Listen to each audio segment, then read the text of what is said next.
Hey guys, so today I'm going to be looking at people share their I'm in danger stories. So yeah, let's just get right into the video. Out hiking in the forest, saw a grizzly bear down at the bottom of a big hill, standing on the other side of the stream. The thing looked beautiful and almost not real. Then it moved so fast to jump into the stream and start fishing at salmon, and for a second it was beautiful and then it was terrifying. I let out a gasp and the thing looked up at me.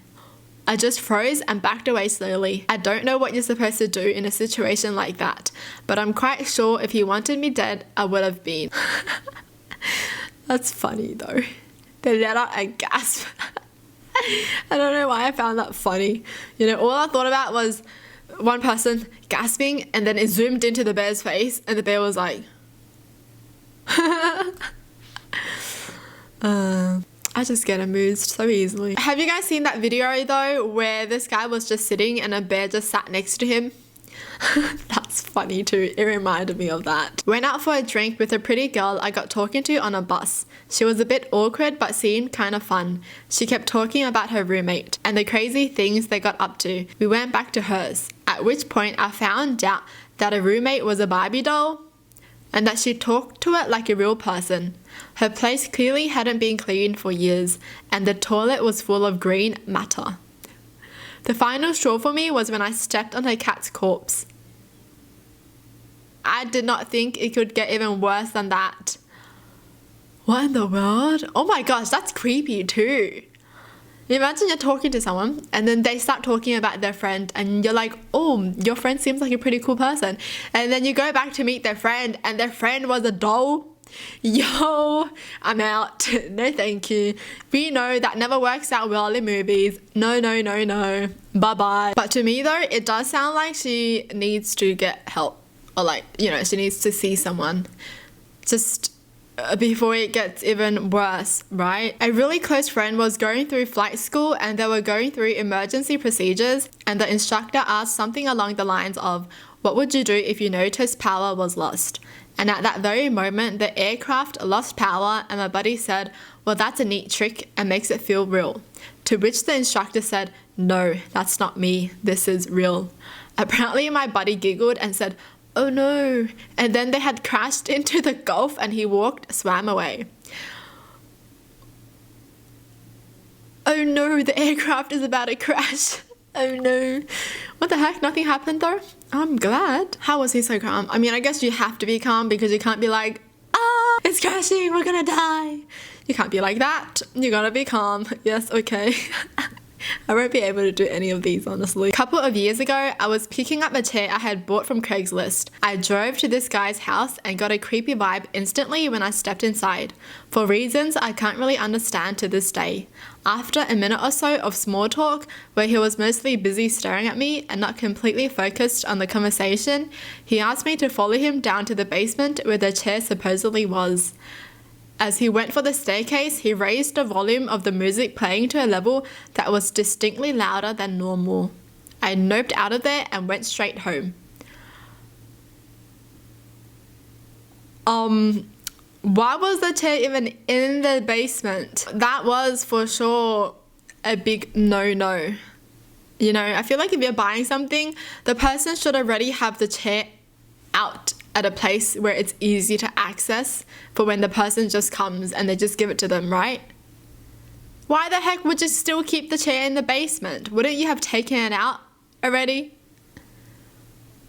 No, don't you ever go down to a basement of someone else's place when you're buying something, okay?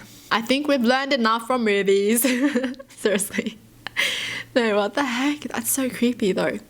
Jeez. All I'm thinking about is the reason that he turned up the music was probably because there's someone down there, or he just doesn't want anyone to hear anything when he drags this person down there. Honestly, if that was me, that's all I could think about, you know? Oh no, he turned the music up. Oh my gosh, must be someone's down there and someone's screaming for help. Oh my gosh. I would freak out. I honked at the car in front of me to go. The light was green. The dude gave me a rude finger because I startled him when he was distracted on his phone, and because honking is inherently annoying, so I honked again. I was starting to get mad, and he was too. I could tell by his tail lights that he put the car in park. Then the driver's door opened. I was like, here we go. But then the biggest man I've ever seen stepped out. All those never back down thoughts I had imagined in my head vanished. I had just enough room to reverse and get out of there. I honked again for good measure. Not really, but I thought about it after the fact. It probably would have been funny. Yo, why did the person not go though? It was green, so go. Jeez. I honestly get annoyed too when people are just distracted on the phone and it's clearly been green for like 3 seconds and they still haven't gone yet. What's wrong with you? I have places to go. I can't be 3 seconds late. I just find it funny though. When the person came out, they were like, oh, we have made a mistake. Yeah, no, but driving through Jasper where my dad saw a family on the side of the road looking off into the bush off the side of the road. We pull over and walk over to ask if they need any help. They say that they saw a bear in there and were throwing rocks at it to get it to come out so they could take pictures. Why would you do that? My dad told us to get back to the car and we sped off down the highway. To this day, I wonder what happened to those idiots. Why? They were basically just like, let's meet death today, you know? Why would you want a bear to come out? Like, are you kidding me? Some people just want to do anything for a picture. And that's crazy. I was camping with my then girlfriend, my best friend, and his girlfriend at a secluded lake where there was no official campground or anything. We're all 18 to 19 years old.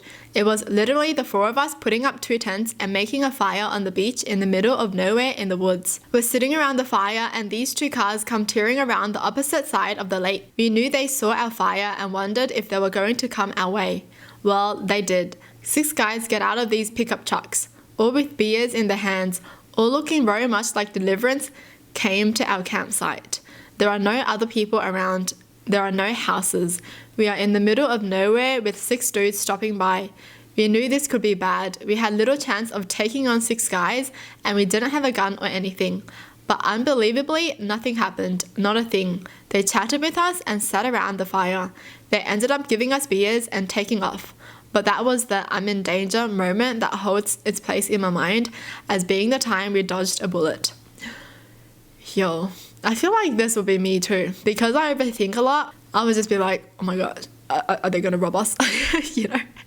I wouldn't think about the good things first, you know? I'll be like, what? Why are they coming to us? Why? But okay, they were just nice people. They just wanted to give beers. I guess it was because they were like, oh cool, other people are camping here too. Let's, you know, give them something kind of thing. But my mind would have went crazy. My mind would have been like, oh my gosh, no, there's something in that beer. No. Why would anyone ever want to be nice? Elephant was about to charge the bus in a safari. Luckily, it was giving us a warning and stopped 30 meters from us. Oh my gosh. It's just a prank, bro. Was that what the elephant was doing? Just a prank, bro. Yo, elephants are smart animals. I love elephants. I used to work in a group home. I was working a night shift and one of the residents was pacing by his room. I asked him what he was doing. He went into his room quickly. Thought not too much of it until a few hours go by. I go to get some water and heat up my food and he's standing in the hallway. Again, I ask him how he's doing and try to check in with him. This guy starts speaking in some made-up language in a loud whisper. He then takes like 4 steps slowly towards me and then stops. He says, I can't stop him forever. I say, screw this, call police for his and everyone else in the house's safety. Police show up and talk to him for a bit in private.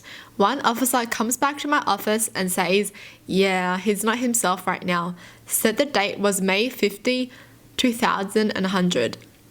It was January and 2015. They took him away. They also found and took a pocket knife off of him and gave it to me for safekeeping. Now, if that wasn't already screwed up, I went back on the security footage and I saw him standing outside of my office door, outside my view for like 30 minutes without me realizing.